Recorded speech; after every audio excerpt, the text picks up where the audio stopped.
c'est Stéphane, votre ingénieur consultant en système d'information.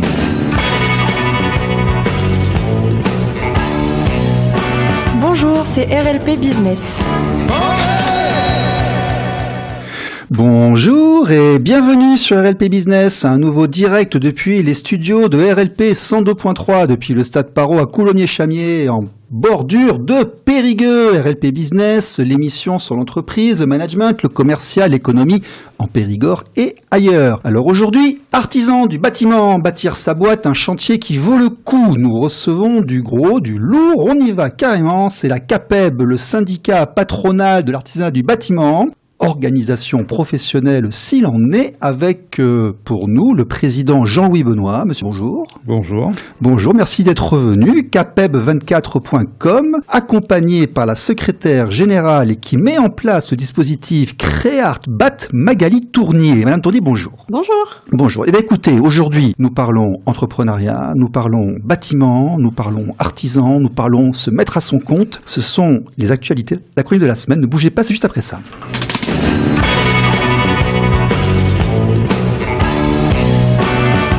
Les actualités. Alors en France, le bâtiment, comme on l'a déjà dit, c'est du lourd. 140 milliards d'euros de chiffre d'affaires en 2023 et environ 1,2 million d'emplois, dont 80% dans des TPE-PME. Là on y est, c'est la petite entreprise qui ne connaît pas la crise. Enfin on verra, on en reparlera. Les artisans du bâtiment, maçons, plombiers, électriciens, représentent 400 000 entreprises, souvent des micro-entreprises ou des structures de moins de 10 salariés. Mais attention, le secteur tous, au premier trimestre 2025, l'activité a chuté de 2,5%, avec des corps de métier comme les couvreurs ou les peintres particulièrement touchés. La faute à l'inflation, au taux d'intérêt élevé, à une baisse des mises en chantier, moins 10% en 2024, et mon petit doigt me dit, j'ai cru entendre ici et là, une diminution des chantiers lancés par l'État et les grosses sociétés. Forcément, ça se répercute au niveau des petits. Mais créer sa boîte dans le bâtiment, c'est un pari audacieux mais accessible grâce à des organisations spécialisées. Et c'est là qu'on y arrive. Ces structures jouent les contremaîtres. Elles aident à monter un business plan, obtenir des financements, faire de la communication, naviguer dans la jungle administrative, licence, assurance, TVA, URSSAF, taxes professionnelles, taxes...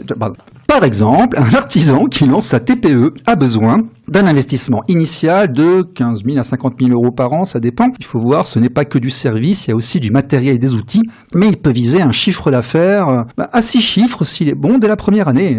Les aides comme le prêt à taux zéro ou le dispositif France Relance allègent beaucoup la facture. Il y a les chambres des métiers, il y a les CCI, et puis on le verra, là, il y a effectivement CréArtBat qu'il faudra aller voir. Alors les Français aiment bien, les Français privilégient les artisans pour les rénovations, surtout pour les rénovations énergétiques, notamment avec les aides. Ma prime rénove et tout a quand même drainé 2,5 milliards en 2025. Et puis c'est un secteur, on a dit beaucoup de mal des métiers du bâtiment, mais on a une pénurie de main d'œuvre. Il y a 30 000 de postes vacants en 2024. Et puis bon, alors on parlera éventuellement de la réforme de la TVA pour tout entrepreneur qui a été annulée pour le moment. Mais Jean-Louis Benoît, dans le syndicat, là, cette espèce d'overview là, de regard sur le marché, la situation économique du secteur, ça vous parle, ça correspond? Ouais, aujourd'hui c'est exactement ce qui se passe sur le secteur du bâtiment. D'accord. Donc on a beaucoup d'entreprises qui sont en difficulté de trésorerie. Il y a aussi des entreprises qui sont en train de finir de rembourser leur PGE. Ah oui, ça, on n'y en dira jamais. On paye encore le Covid un petit peu. Ouais, on paye encore le Covid. Difficulté de main d'œuvre. Aujourd'hui, on a un manque de main d'œuvre qualifiée. Donc, on se retrouve avec des chantiers qui avancent pas aussi vite qu'ils devraient avancer. Et puis, aussi cette concurrence déloyale des micro-entreprises. Et les micro-entreprises, oui, mais les micro-entreprises, de toute façon, c'est assez limité. Assez rapidement, elles passent en SAS, en SASU, elles passent en TPE, PME. Magali Tournier, on y arrive tout à fait. Qu'est-ce que CréArtBat? En fait, vous poussez, vous aussi, aux gens à s'installer, mais la remarque de monsieur Benoît, là, sur l'auto-entrepreneur, elle n'est pas compatible avec CréArtBat? Elle est compatible parce que justement, CréArtBat peut accompagner les auto-entrepreneurs dans la bascule. Alors quand vous dites que les micros basculent assez rapidement, eh bien non, pas forcément.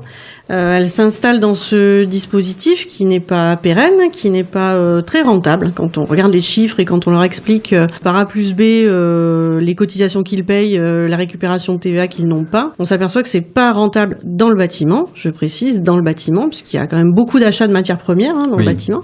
Donc, et qui dit achat matières premières dit jouer avec la TVA. Voilà, jouer avec la TVA, et sachant que pour les micros, on paye des cotisations sur le chiffre d'affaires et non pas sur le bénéfice. Donc c'est toute une gymnastique fiscale qu'il faut comprendre. Ah oui, et puis là, c'est du service ou c'est de la vente? Parce qu'en micro, il faut choisir. Et oui, c'est pas pareil du tout. Il y a les deux. Et du coup, ça rend ce statut juridique absolument pas rentable. Et pas clairement, pour vous, très clairement, on n'est pas rentable du tout. Du tout. Donc il y a d'autres dispositifs et d'autres formes juridiques et formes fiscales qui existent dans le bâtiment, qui sont tout aussi simples et tout aussi rentables surtout, et qui n'ont pas cette limite de plafond. Quand on crée une entreprise, se dire que vous pouvez pas déplacer 35 000 €, moi j'ai du mal à comprendre la démarche. Ouais, et puis, comment dirais-je, est-ce qu'on apprend vraiment aux techniciens, aux manuels, dans les CFA ou dans les centres de formation, à devenir entrepreneurs? Et non. D'accord. Et donc, c'est là que vous intervenez? Voilà, c'est là qu'on intervient, parce que le geste professionnel, ils l'ont, il n'y a pas de souci. Par contre, le choix de la forme juridique, du statut de l'entreprise, la compréhension des cotisations fiscales, sociales, comment calculer son coût de revient, à combien je dois vendre mon travail pour que ma boîte soit rentable et qu'elle me rémunère à la hauteur de ce que j'attends, quelles sont les assurances, les obligations contractuelles, les devis, les conditions générales de vente. Tout ça, ce sont des éléments qu'ils ne connaissent pas et que l'on découvre dans Créarbat. Donc c'est très complémentaire et c'est le préalable à toute démarche de création dans le bâtiment. Eh bien écoutez, c'est Magali Tournier de Créarbat, qui est aussi secrétaire générale de la CAPEB 24, avec son président monsieur Jean-Louis Benoît. Ne bougez pas, ce sont les invités de la semaine, c'est juste après ça.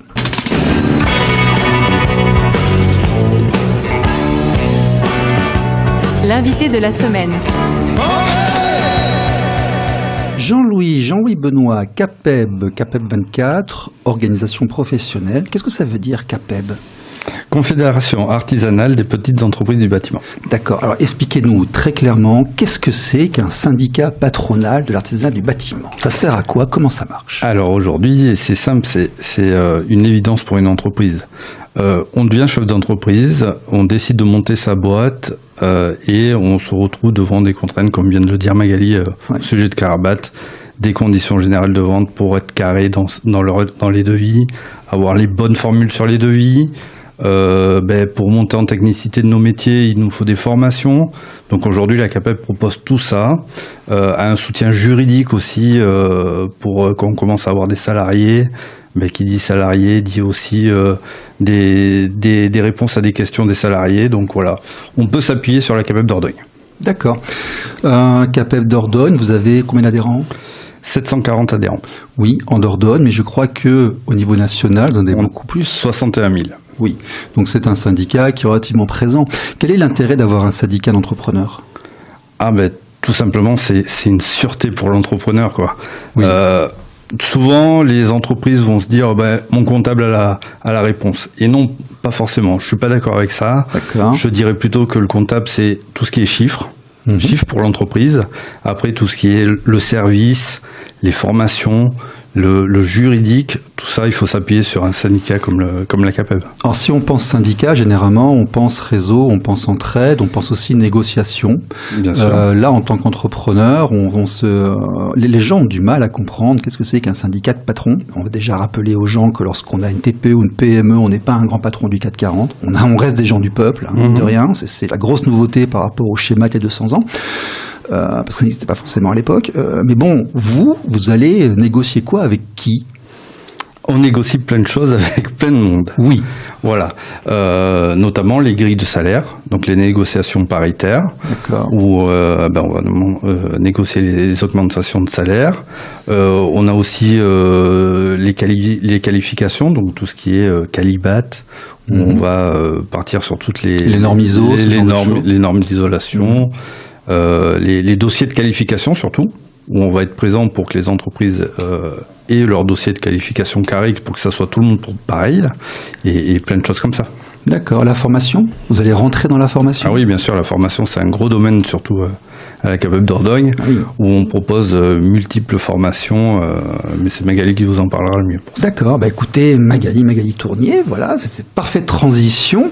Avant d'aller sur CréArtBat, on va déjà essayer de former les gens avant de les lancer dans une entreprise. En Dordogne, quels sont les gros centres de formation où on est impliqué, où on crée la main-d'œuvre dont on a besoin? Alors, il y a deux parties dans la formation. Il y a la formation initiale, donc toute la partie apprentissage, donc dans les CFA essentiellement.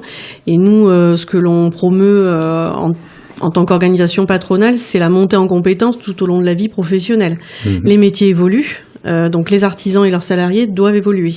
La CAPEB Dordogne, on organise 6000 heures de formation à l'année. C'est quand même important.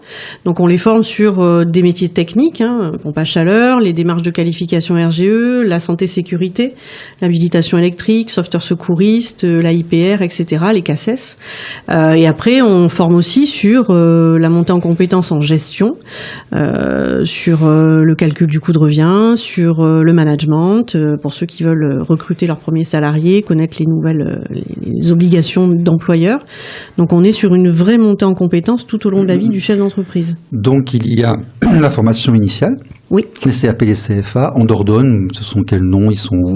On a le CFA BTP du bâtiment qui est à Périgueux. On a IDC Pro à Bergerac. On en a d'autres du côté de Sarlat. On n'est pas les plus fournis, mais il y a le LEP de Chardeuil notamment. D'accord. Et puis après, il y a la formation continue. Exactement. Donc là, la formation continue, c'est plutôt à la carte. Alors, effectivement, j'ai devant moi un joli dépliant avec une fusée qui essaye de rattraper Elon Musk, là, mais elle a des réacteurs en plus, avec marqué... Elle va dépasser Elon Musk. Dépasser Elon Musk, obligatoire. Enfin, elle n'est pas en train de lancer une décapotade dans l'espace, mais bientôt, bientôt. Dispositif d'accompagnement à la création d'entreprises et du bâtiment, éligible au CPF. Et oui, parce que nous nous sommes croisés au salon de la reconversion professionnelle. Ben oui, parce qu'il n'est jamais trop tard pour devenir un bon artisan. Et beaucoup de gens, parfois, sont salariés, puis ont envie de se mettre un petit peu à leur compte, pour des raisons X, Y ou Z, qui leur appartiennent. Et là, si je lis derrière, CréArtBat, création artisan en bâtiment.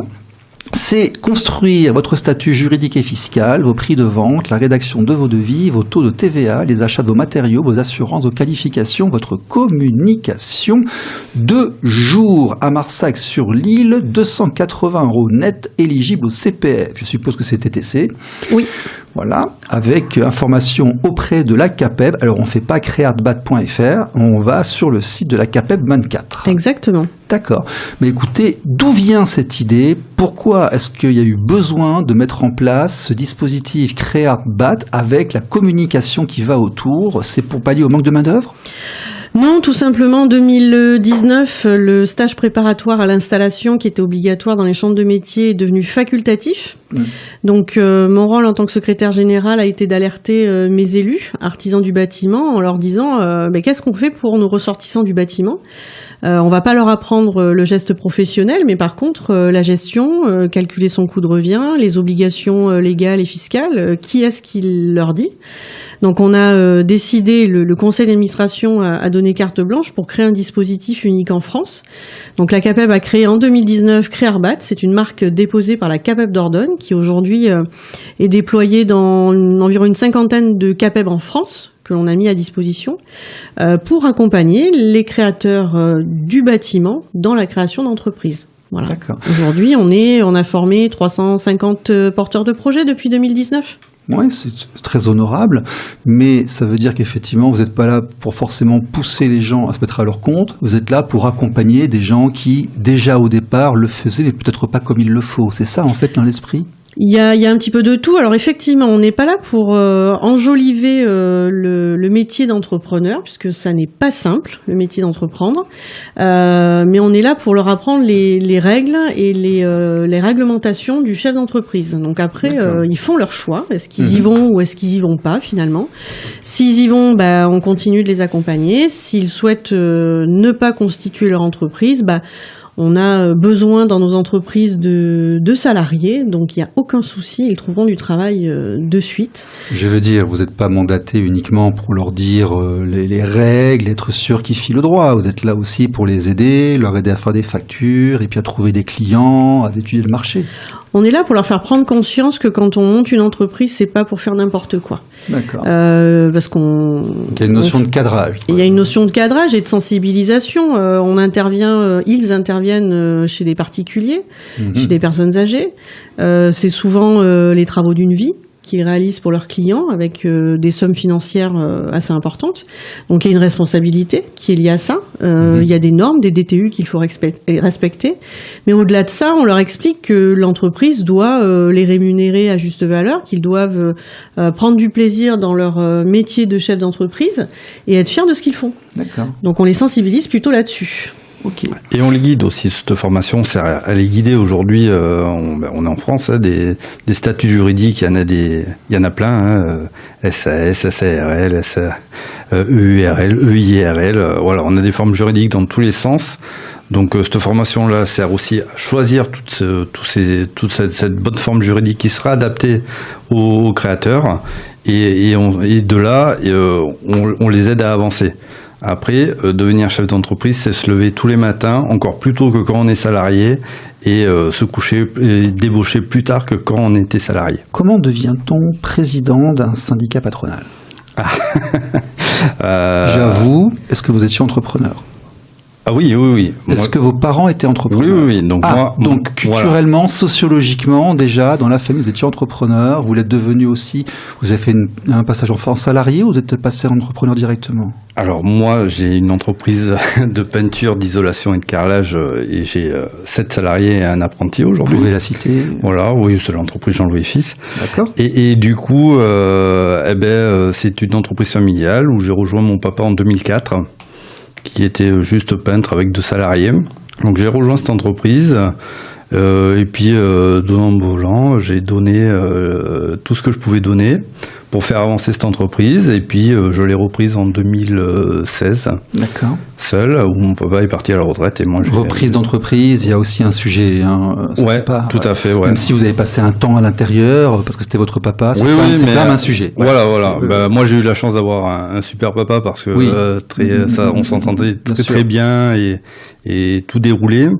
Et après, les temps changent, les clients changent aussi, donc on cherche à un peu plus se sécuriser qu'avant et tout ça. Donc on se rapproche de la CAPEB et puis on se dit tiens, pourquoi je rentrerai pas au conseil d'administration ? Et puis on rentre au conseil d'administration, on se dit qu'est-ce que je fais là ? Il y a des gens quand même qui connaissent plein de choses et puis hop, et puis on apprend, on aime et on avance et on finit président, ouais. Après, voilà, j'ai été soutenu par l'ancien président, Frédéric Logier, qui m'a très très bien accompagné. Et donnant ballant, derrière, c'est le conseil d'administration qui m'a élu président. Et puis, entrepreneur, c'est bien d'avoir un réseau. C'est bien de se mettre dans un collectif, de ne pas rester seul dans son aquarium ou c'est très important. C'est très important de voir ce qui se passe ailleurs, de respirer un autre air, de voir comment font les autres. Et c'est ce que je dis à tous les artisans que je croise. Oui, ne restez pas concurrents. Voilà, on n'est pas concurrents, on est là pour s'entraider, discuter, échanger. C'est ça qui fait avancer les choses. On le rencontre souvent en formation d'ailleurs, où on se dit putain, j'ai en formation, qu'est-ce que je vais faire ? Et tout ça, et en fait, on voit qu'on échange avec les collègues et qu'on se rend compte que les collègues ont les mêmes difficultés. Et du coup, on se dit, lui, il a mis ça en place, c'est une bonne idée, je vais me mettre ça aussi chez moi. Et c'est comme ça qu'on avance. C'est l'appartenance à un groupe aussi. Ouais, tout à fait. Et vous aviez, juste après, vous aviez quelle qualification initiale en tant qu'artisan ? Moi, j'ai un BEP-CAP grosse œuvre et un bac pro aussi. Oui, j'ai baigné depuis tout Vous avez intervenu personnellement dans intervenu. D'accord. Ok, Magali Tournier. Pareil, vous êtes entrepreneur, vous avez une société ? Ah non, moi je suis salariée de la CAPEB, mais depuis 23 ans. Ah c'est pour ça qu'elle a une vision moraliste. Bon. C'est pour ça. Non, mais c'est bien parce qu'il faut avoir toutes les visions. Voir la vision de celui qui est salarié, de l'entrepreneur. Et la vision de l'entrepreneur, moi je rappelle toujours quand j'étais à Dublin, dans la rue piétonne, des gens nous donnaient des prospectus pour qu'on se mette à son compte, c'était le gouvernement, mais c'était pour générer des gens qui fassent de l'activité. C'était pas pour faire de la discipline ou expliquer qu'il fallait vraiment remplir les formulaires. Vraiment, l'idéologie était extrêmement différente, c'est les pays anglo-saxons. La France, avec son administration, son administratif, on va dire, a une vision d'entrepreneuriat qui est différente, qui est quasiment... on rencontre parfois d'ailleurs des gens qui me disent « moi je suis directeur, mais salarié ». Bon. Qu'est-ce qui fait que vous, en tant que salarié, vous avez voulu organiser une formation pour devenir entrepreneur ? 22-23 ans de CAPEB, je crois que mes élus me disent souvent tu gères la CAPEB comme si c'était ta propre boîte. Je crois que c'est un petit peu ça. Et l'intérêt qu'il y a eu dans tout ça, c'est alors non pas d'être moraliste et de leur dire remplissez bien les papiers qu'il faut, mais je vous rejoins pleinement dans l'idée montez votre boîte, créez de l'économie. Oui. De l'économie honnête, de l'économie propre, en déclarant aussi, en contribuant au collectif, parce qu'aujourd'hui c'est ce qui est important. C'est bien beau de travailler sans peut-être pas toujours tout déclarer, mais on est une société française où... on va rentrer dans les clichés, on va dire que certaines professions font des choses. Là. Non, mais si on vous écoute, après on va interpréter un peu. On est vraiment sur de la création d'activité. Je comprends. On est vraiment sur de la création de l'activité, de l'économie, bien sûr. d'embaucher, de former aussi des apprentis. Le bâtiment, c'est pas la restauration. Non, pardon. Là, c'est vous qui dites. Oui, non, mais non, pardon. D'accord. Le bâtiment, c'est quand même beaucoup d'indépendance, c'est beaucoup de... Dites-nous quels sont les avantages à devenir un artisan et un travailleur indépendant qui crée sa société. Il n'y a pas que des inconvénients, c'est pas vrai. Moi, j'en vois beaucoup qui s'épanouissent beaucoup. Qu'est-ce qu'on peut leur dire qui va les attirer, qui va les faire venir ? J'ai envie de dire une forme de liberté. Oui, carrément. Je vous cache pas que chef d'entreprise, si on a envie de prendre le mercredi après-midi pour aller voir, je sais pas, n'importe quoi. Ouais, le match de basket. S'occuper des enfants, s'occuper des enfants. Ouais. Voilà, on a besoin de demander à personne. Ouais. Après, être chef d'entreprise, c'est ce que je vous ai dit tout à l'heure, c'est quand même être le premier à l'entreprise le matin et le dernier à en partir. Ça demande beaucoup de temps. Ça demande une femme ou une conjointe qui comprend ce métier aussi. Oui. C'est très important parce qu'on y passe énormément de temps. On a des clients aussi qui sont là, qui ne sont que chez eux le soir à partir de 19h, donc on peut aller chez eux qu'à ce moment-là. Donc oui, ça demande beaucoup de temps. Jusqu'au moment où on trouve son numéro 2 parfois, à qui on peut déléguer des choses, mais c'est très compliqué, ça prend du temps. Oui, ça prend énormément de temps. On dit que le premier salarié est difficile à avoir. Oui, parce qu'il faut instaurer une confiance. Une confiance mutuelle, que le salarié ait confiance en son patron et que le patron ait confiance en son salarié. Ouais, ça met un petit peu de temps, mais après, ça peut très très bien marcher par contre. Oui, et puis après, il faut faire rentrer un ou une administratif. Parce qu'on va voir un technicien, 2 techniciens, on va avoir besoin de quelqu'un qui gère la partie administrative. C'est essentiel aujourd'hui, c'est le nerf de la guerre. On a de plus, alors nous, côté CAPEB, sur 740 adhérents, on en a à peu près 40% qui travaillent seuls. D'accord. Je ne sais pas comment ils font pour gérer la partie opérationnelle, gestion des chantiers, la partie commerciale, je vais voir le client, la partie négociation des tarifs avec les fournisseurs, la partie administrative et comptable. Je ne sais pas comment ils font seuls. Et on a de plus en plus d'entrepreneurs qui ont un salarié technique sur le chantier et qui prennent des secrétaires à mi-temps ou des secrétaires partagés. Parce qu'aujourd'hui, le temps passé au bureau est exponentiel. Et sans une gestion administrative et le papier qu'il faut au bon endroit et le bon tampon, une entreprise peut vite se retrouver en difficulté. Oui, ça ils me le disent tous. Il y a beaucoup de paperasse, de papiers, de formulaires, d'obligations, de normes. Dans votre environnement, il y a beaucoup de normes qui se rajoutent quasiment tous les 6 mois. Il y a de nouvelles normes qui arrivent actuellement, non ? Oui, c'est souvent. Oui. C'est un combat de la CAPEB, ça, c'était de dire vous en rajoutez une, vous en enlevez 5. Oui. C'est ce qu'on demandait. Mais oui. Mais bon, c'est compliqué. D'accord. Ces aides du gouvernement, est-ce que vraiment elles aident le marché ? Est-ce que je veux dire vraiment contraindre les gens à faire des travaux, c'est une aide ou c'est un handicap ? Ça ne les rend pas plus difficiles les travaux quelque part ou Non, elles les rendent pas plus difficiles. Et aujourd'hui, oui, on a eu un développement du bâtiment, de la rénovation énergétique qui s'est développé grâce à ça. Toutes ces aides que l'État a mis en place, ça nous a donné de l'élan dans les chantiers de rénovation énergétique. Sans ça, je crois pas qu'il y aurait eu autant de maisons isolées ou autant de modes de chauffage de changer.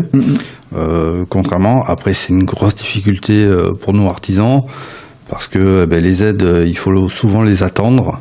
Et c'est des difficultés de trésorerie. C'est vous qui avancez la trésorerie, c'est pas le très souvent. D'accord. Parce que voilà, les structures ou la façon de faire est pas bien déterminée. Les budgets sont donnés ou pas donnés à certaines périodes. Donc ouais, c'est très compliqué. D'accord. Donc je savais pas du tout ça. C'est le prestataire qui fait banque de l'État en fait. Ah oui, malheureusement. Enfin, les montants d'aide peuvent être importants, et tant mieux, parce que ça aide vraiment les ménages. Sauf que du coup, les ménages n'ont pas les moyens de faire l'avance, et qu'aujourd'hui, on est dans des situations très compliquées. D'ailleurs, on a fait une réunion avec les acteurs locaux des aides à la rénovation, ANA, ADI, le département, Solia, etc., pour les alerter en disant que les entreprises ne peuvent pas faire le banquier des clients et ne peuvent pas attendre. On est entre 6 et 9 mois au bas mot. Oui, parce que commercialement, pour les arranger, pour rentrer dans le chantier, on va dire, on vous avance le client n'a pas récupéré les aides, donc le client ne peut pas payer l'artisan. Donc effectivement, il y a... c'est dans ce sens-là. C'est dans ce sens-là. D'accord. Donc il y a des systèmes qui, soi-disant, existent. On a les systèmes de prêt à taux zéro qui sont possibles par les banques, mais qui sont très compliqués à mettre en place. Les banques, clairement, sont pas fans de ces prêts à taux zéro. Et pourtant, les entreprises en ont grandement besoin, parce que ce qu'il faut comprendre, c'est que sur une entreprise comme Benoît, c'est pas un seul chantier aidé qu'il traite. C'est 4, 5, 6, 10 à l'année. Donc s'il doit faire l'avance de 10 chantiers pendant 8-10 mois, c'est toute une trésorerie qui est mise à mal.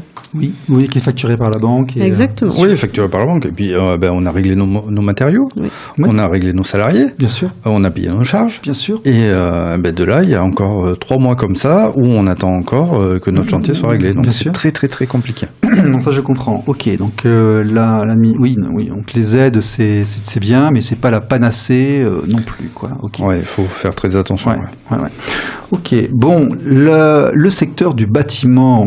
Actuellement, ça va ou ça va pas? Parce qu'on entend plusieurs sons de cloche. On a entendu, comme j'avais dit un peu en préambule, qu'il y avait une crise du bâtiment qui était liée à l'arrêt par les structures étatiques des gros chantiers. Donc il y avait une répercussion qui se faisait au niveau des petits. En même temps, on entend que tout le monde change sa pompe à chaleur ou isole son toit et autres. En fait, on est où? Alors ces chantiers-là sont dans des travaux aidés, donc il y en a encore. Concrètement, depuis début d'année 2025, il y a une baisse. Il y a une baisse de la demande, il y a une baisse des artisans qui rentrent du chantier, des devis signés, il y en a de moins en moins, parce que tout simplement, aujourd'hui on est 4 ans après le Covid, et les matériaux ont augmenté. Ils se sont stabilisés, ils sont pas forcément redescendus, pas pour tous. Et aujourd'hui, quand vous comptabilisez tout à la fin, pour faire une pièce, ça va très vite. Et donc, les gens ont moins les moyens, en fait. Alors, comment ça se fait qu'il manque autant de main-d'œuvre et qu'on puisse pas trouver un plombier ou un plâtrier avant moins de 6 mois? Tout simplement, c'est que... parce que l'artisan, il a toujours de l'avance. Et moi, ce que j'explique souvent à mes clients, c'est que, vous savez, il y a des semaines où on va faire 10 devis, et on va en avoir 8 de signés. Et l'autre semaine qui suit, on va faire 10 devis et 2 seulement vont revenir signés. Donc on a quand on nous demande un devis, on ne sait pas s'il va revenir signé en fait. Et c'est de là où des fois on va avoir énormément de travail, donc énormément d'avance, et puis mais qui va combler aussi ces mois où on va rentrer très peu de devis. Voilà. Donc des fois, c'est ce qui peut expliquer le delta temps d'intervention chez un client. Bon, écoutez, là au moins, vous savez que à la CAPEB, il y a des vrais professionnels qui connaissent le secteur. Ce sont des gens qui mettent les mains dans le cambouis, qui ont vraiment des retours du terrain.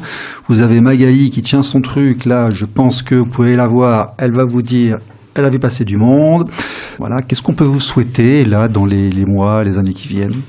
Que les entreprises se portent bien, ça c'est la base principale, et qu'il y ait du travail pour elles, et déjà ça sera énorme. Et puis vous allez vous aider, investissez un peu là dans vos CPF, allez les voir pour qu'ils vous aident à faire votre communication et tout ça.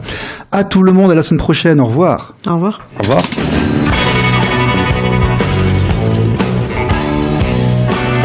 RLP Business. RLP. Radio libre en Périgord.